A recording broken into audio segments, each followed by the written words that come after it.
राधे राधे दोस्तों आज की जो कहानी है वो बहुत ही मज़ेदार है। इसलिए आप लोगों से रिक्वेस्ट है, प्लीज़ कहानी के अंत तक ज़रूर बने रहिए। यदि आपको थोड़ी सी भी कहानी पसंद आती है तो प्लीज़ उसे लाइक कीजिए, शेयर कीजिए। यदि आप मेरे चैनल पर नए हैं तो प्लीज़ चैनल को सब्सक्राइब ज़रूर कीजिए। तो चलिए दोस्तों, कहानी शुरू करते हैं। रतनपुर नाम के गांव में 4 दोस्त थे। चारों ही अव्वल दर्जे के निठल्ले और कामचोर थे। और सबसे बड़ी बात ये थी, वे चारों आलसी भी थे। किसी के आगे पीछे कोई न था, यानी आगे नात ना पीछे पगा। जब उनके पेट पर बन आती तब वे कोई ना कोई काम खोजने लगते और किसी तरह रोटी जुटा पाते थे। एक दिन उन चारों ने चोरी करने की योजना बनाई। सब आपस में सहमत थे कि चोरी के माल से कुछ दिन आराम से गुजारा हो जाएगा। उन चारों में से 3 तो बड़े चालू दिमाग के और शरीर से फुर्तीले थे, पर एक थोड़ा सा आलसी और कम दिमाग का था। उसका नाम था गिरधारी।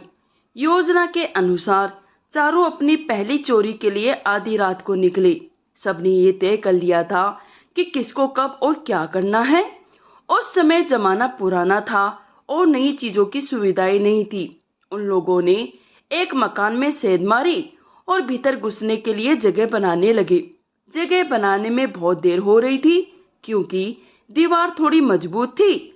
सब आपस में ही चर्चा कर रहे थे, अगर साथ में कुदाल लिया होता तो काम आसानी से हो जाता।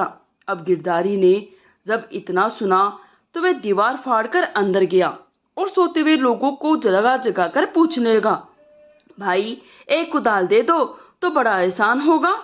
नींद में अचानक किसी की बोली सुनकर सब डर गए और चोर चोर चिल्लाने लगे।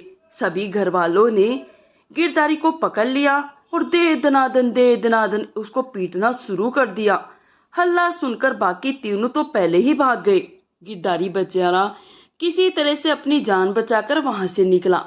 आगे चलने पर उसे वे तीनों दिखाई दे गए तो उसने हाथ उठाकर उन्हें रुकने के लिए कहा। वे तीनों उससे नाराज हो गए और उससे कहा, तूने तो हमारी जान लेने का पूरा इंतजाम कर लिया था। अरे गिरधारी, कितने मूर्ख हो तुम। अब तुम हमारे साथ नहीं चलो तो ठीक रहेगा। गिरधारी तो पहले ही मार खाने से दुखी था, उनकी बातों से और परेशान हो गया। किसी तरह उनसे क्षमा मांगकर उनके साथ हो लिया।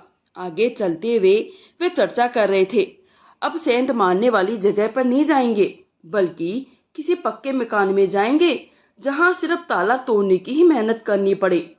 कुछ दूर चलने पर 1-2 मंजिला मकान देखा। सबने तय किया कि उसी मकान में चलना ठीक होगा। वहां बढ़िया माल हाथ लगने की आशा थी। रात के 12 बजे से ऊपर बज गए थे। वे चारों दबे पांव उस मकान की ऊपर चल पड़े। नजदीक पहुंचकर सबसे बड़ी उम्र वाले चोर ने कहा, इस बार बहुत सावधानी से काम करना होगा, वरना हम सबको भूखे मरने की नौबत आ जाएगी। उसकी चेतावनी और सीख सुनकर सब लोग आगे चलने लगे। अंदर से बंद कुंडी को बारीकी से तोड़कर सब घर के अंदर चले गए। आशा के अनुसार उन्हें वहां बहुत सारा धन मिल गया। सब जल्दी जल्दी रुपए, पैसे और गहने, बर्तन आदि समेटने में लगे हुए थे। सब बहुत खुश थे।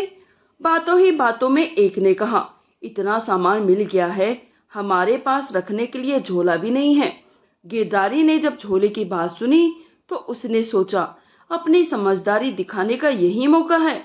वह उस घर के कोने कोने में बड़ा सा झोला ढूंढने चला गया। अचानक वह सिलबट्टे से टकराया और उसकी आवाज से घरवाले जाग गए। गिरधारी जल्दी से खंबे के पीछे छुप गया। उधर बाकी तीनों चोर उसका इंतजार कर रहे थे। गिरधारी आए और वह सब वहां से निकले। इधर घर वाले जागते ही खोजने लगे कि आवाज कहां से आई और कैसी आई। सबके सब हाथ में लालटेन लेकर इधर उधर देखने लगे। तभी उनकी नजर खंबे के पीछे छिपे गिरधारी पर पड़ी। वे उसे पकड़कर चिल्ला पड़े, चोर चोर चोर। फिर क्या था, गिरधारी की पिटाई होने लगी। वह उनके हाथ पैर जोड़ता रहा और उनसे माफी मांगने लगा। जब उसने माफी मांगी तो उन्होंने उसे पीटना बंद कर दिया, नहीं तो वह आज तो मर ही जाता। उधर बाकी तीनों शोर सुनकर वहां से 9-2-11 हो गए। गिरधारी की तलाशी लेने पर जब कुछ नहीं मिला तो उस घर के मालिक ने उस पर दया खाकर उसे छोड़ दिया और हिदायत दी, आइंदा ऐसा काम करते पकड़े जाने पर उसे बख्शा नहीं जाएगा, जान पर जी तो लाख हो पाए। वे अकेला ही अंधेरी रात में आगे बढ़ने लगा। कुछ कदम बढ़ाने पर उसके तीनों यार उसे आपस में बातें करते हुए दिख गए। वह उनके पास गया और अपना दुखड़ा सुनाने लगा। देखो ना भाइयों, मुझे उन्होंने कितना मारा है। उससे नाराज तीनों ने एक साथ कहा, तुम तो हमें भी मरवाने पर तुले थे, किसी तरह से हम जान बचा कर आए हैं। अब एक बात कान खोलकर सुन लो, तुम अपना जुगाड़ खुद करो, अब हम तुम्हें अपने साथ नहीं ले चलेंगे। गिरधारी उनके पैर पकड़कर कहने लगा, दोस्तों, मेरे भाइयों, कैसे भी मुझे सहारा दे दो, मैं अकेला भला क्या कर सकता हूँ। बड़े मान मुनल के बाद उन्होंने गिरधारी को अपने साथ लिया। वे सब अब बारी बारी से उसे सिखा रहे थे किस तरह चोरी करते समय सावधान रहने की जरूरत है। उनका अगला पड़ाव भी जल्दी आ गया था। एक सुनसान सी झोपड़ी थी। उन्होंने झांक कर देखा तो उसमें एक अकेली बुढ़िया सो रही थी।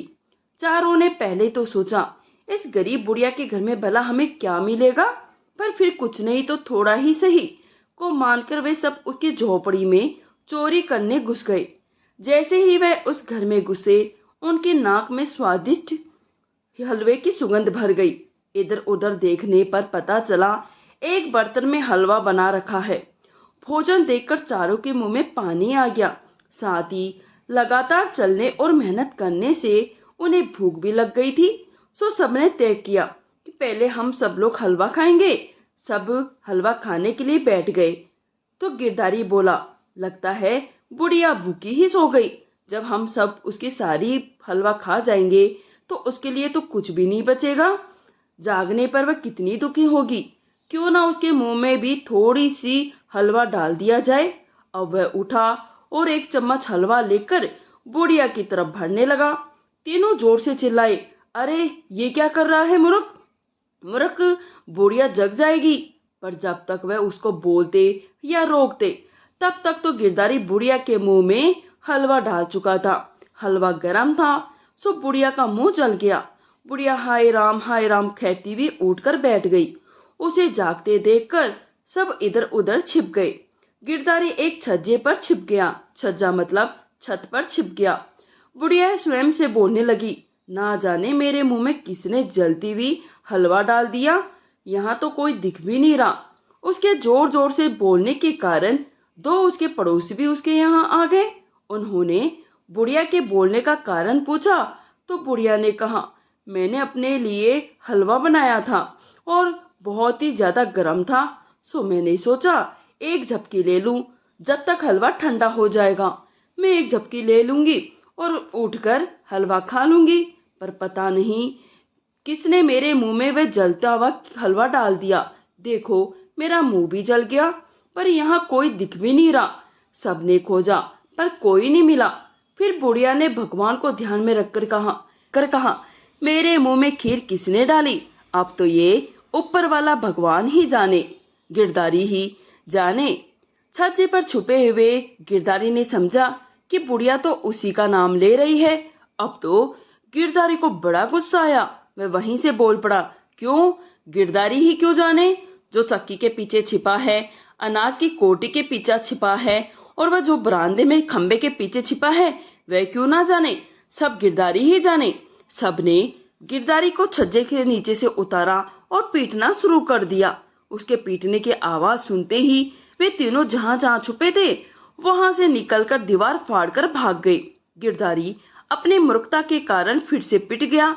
उसने चोरी न करने की शपथ ली और उस बुढ़िया के घर में ही काम करने लगा।